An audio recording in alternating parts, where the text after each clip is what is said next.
آگاہ اپنی موت سے کوئی بشر نہیں، سامان 100 برس کا پل کی خبر نہیں۔ موت کا مزہ سب کو چکھنا ہے، سب کو ایک نہ ایک دن موت کے گھاٹ اترنا ہے، موت کے پل سے سب کو گزرنا ہے۔ موت وہ حقیقت، وہ سچائی ہے جس سے کسی کو انکار نہیں۔ ہر کوئی اقرار کرتا ہے، ہر کوئی اس بات کا مقر ہے کہ ہم کو ایک نہ ایک دن موت کا مزہ چکھنا ہے، ہم کو ایک نہ ایک دن اس دنیا کو چھوڑ کر جانا ہے۔ ہم اور آپ موت کو یاد رکھیں، ہمیشہ قبر کو اپنی نگاہوں کے سامنے رکھیں۔ حضرت عثمان غنی ذو النورین رضی اللہ تعالی عنہ جو داماد پیغمبر ہیں، حضور صلی اللہ علیہ وسلم کی دو دختران نیک اختر آپ کی نکاح میں آئی۔ حضور علیہ السلام نے آپ کو جنت کا مژدہ دیا، جنت کی بشارت دی، جنت کی خوشخبری دی، اور آپ کو کہا اے عثمان غنی تو جنتی ہے۔ مگر ان کا یہ حال تھا کہ جب قبر کی باتیں کوئی چھیڑ دیتا، قبر کی باتیں آپ کے کانوں میں رس گھولنے لگتے، فوراً آپ کے آنکھوں سے آنسو روا ہو جاتے، آنسو جاری ہو جاتے، اشکیں بہہ پڑتے اور آپ زار و قطار رونے لگتے، حتیٰ کہ آپ کی داڑھی مبارک بھیگ جاتی، آپ کی داڑھی مبارک تر ہو جاتی، اس قدر آپ روتے۔ چند احباب آگے بڑھے اور کہا اے عثمان غنی آپ اس قدر کیوں روتے ہیں؟ جہنم کا ذکر سن کر آپ اتنا نہیں روتے، جہنم کی وعیدیں سن کر آپ اس قدر نہیں روتے، مگر قبر کے بارے میں جب کوئی کچھ کہتا ہے تو آپ زار و قطار رونے لگتے ہیں، کیا بات ہے؟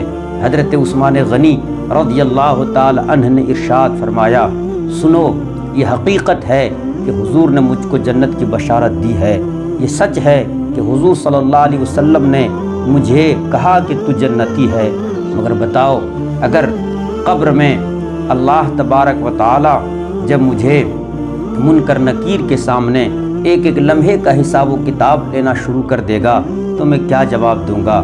کیونکہ اسی پیغمبر نے ارشاد فرمایا ان القبر اول منزل من منازل الاخر، کہ آخرت کی پہلی منزل، سب سے پہلی منزل قبر ہے، اور قبر میں جو کامیاب ہو گیا وہ ہر جگہ کامیاب ہو جائے گا، قبر میں جو ناکام ہو گیا وہ ہر جگہ ناکام ہو جائے گا۔ اس لیے پہلی منزل میں کامیاب ہونے کی ہمیں ہمیشہ فکر رہتی ہے کہ ہم کیسے کامیاب ہوں، کیسے ہم قبر کے منزل کو عبور کریں، قبر کی منزل میں کیسے ہم فتح یابی حاصل کریں، ہمیشہ اس کے فکر میں میں رہتا ہوں۔ اور قبر میں اگر کامیاب ہو گیا تو آنے والی ساری منزل میں کامیاب ہو جاؤں گا، حشر میں کامیاب ہو جاؤں گا، میزان عمل پر کامیاب ہو جاؤں گا، پل صراط پر کامیاب ہو جاؤں گا۔ اگر قبر میں کامیابی مل گئی تو ہر جگہ کامیابی مل جائے گی۔ آپ دیکھیے یہ عثمان غنی ہیں جنہیں جنت کی خوشخبری اور بشارت ملی ہے، ان کو اس قدر فکر ہے قبر کی،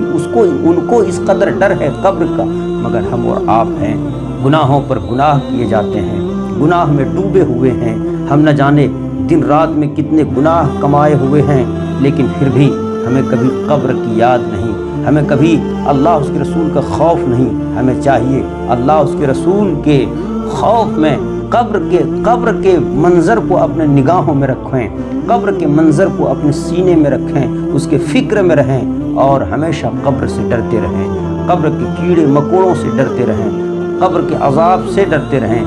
نبی پاک صلی اللہ علیہ وسلم نے ایک موقع سے ارشاد فرمایا، مر النبی صلی اللہ علیہ وسلم بقبرین، حضور صلی اللہ علیہ وسلم دو قبر کے درمیان سے گزر رہے تھے، آپ صلی اللہ علیہ وسلم ٹھہر گئے اور آپ نے صحابہ سے کہا کہ رک جاؤ، سارے صحابہ ٹھہر گئے۔ حضور نے فرمایا انہما لیعذبان، یہ دونوں قبر والوں کو عذاب ہو رہا ہے، ان دونوں قبر والوں کو عذاب ہو رہا ہے۔ حضور صلی اللہ علیہ وسلم کے اس پیشن گوئی پر صحابہ نے کہا یا رسول اللہ یہ دونوں قبر والوں کو کس وجہ سے عذاب ہو رہا ہے؟ تو حضور صلی اللہ علیہ وسلم نے ارشاد فرمایا ان میں سے پہلا جس کو عذاب اس وجہ سے ہو رہا ہے کہ دنیا میں یہ چغلی اور غیبت کیا کرتا تھا، دوسرے کو لڑانے جھگڑانے والا کام کیا کرتا تھا، اس لیے اسے قبر میں عذاب ہو رہا ہے۔ اور دوسرا شخص وہ ہے جس کو اس وجہ سے قبر میں عذاب ہو رہا ہے کہ یہ پیشاب کے چھینٹے سے بچتا نہیں تھا، پیشاب کا چھینٹا اس کے بدن میں پڑتا تھا، اس لیے اسے قبر میں عذاب ہو رہا ہے۔ آپ دیکھیے کہ یہ چھوٹے چھوٹے گناہ جس پر ہم توجہ نہیں دیتے، عام طور پہ کوئی کھڑا کھڑا پیشاب کر رہا ہے، کوئی بیٹھ کر بھی پیشاب کر رہا ہے تو چھینٹا پلٹ کے پڑتا ہے کہ کیا ہے، اس کا اسے احساس اور خیال نہیں رکھتا۔ ان چیزوں پر توجہ دینے کی ضرورت ہے۔ اس کے وجہ سے قبر میں عذاب ہوتا ہے۔ ہم اگر قبر کے عذاب سے بچنا چاہتے ہیں تو ہمیں چغلی غیبت سے بچنا ہوگا، ہمیں ایک دوسرے کو لڑانے جھگڑانے کی باتوں سے بچنا ہوگا، ہم ایک دوسرے کے عیب جوئی عیب تلاشی سے ہمیں بچنا ہوگا، ہمیں پیشاب کے چھینٹوں سے بھی گریز اور پرہیز اس سے بھی بچنا ہوگا۔ اگر ان چیزوں پر ہم توجہ دیں گے انشاءاللہ تعالی رب کی بارگاہ سے امید ہے کہ ہم عذاب قبر سے محفوظ رہیں گے۔ پھر حضور صلی اللہ علیہ وسلم نے کھجور کے تر شاخوں کو منگایا اور آپ نے اسے شاق کیا، آپ نے اسے 2 حصے میں تقسیم کیا اور قبر پر رکھ دیا۔